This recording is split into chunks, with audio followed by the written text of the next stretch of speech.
part of the film focuses on the community in mainland Mumbai, places like Bandra, Juhu, Vile Parle, and their stories of loss of this old land livelihood.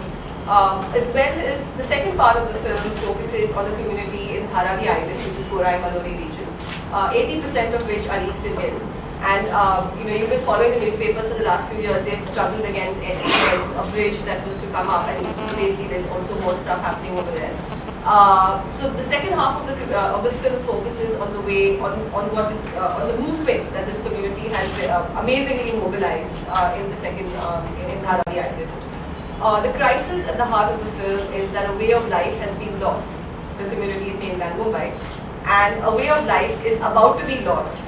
And therefore, my focus is to bring this as much to attention as possible, showing it in different spaces, attention from media people, that sort of thing. In terms of why I made this film, as somebody who's been a Bombayite most of my life, the disappearances of spaces and disappearances of communities like the East Indian community from spaces that have been traditionally associated with them, they're a very intrinsic part of the history of Mumbai.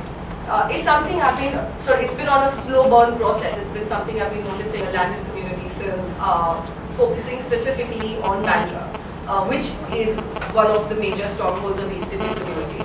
2009 was also an important time for the community because the Gauthan issues, the land mafia taking, scaring people into giving up their buildings, were being talked about in the newspapers, as well as the Dharavi Island movement was being talked about in the newspapers as well.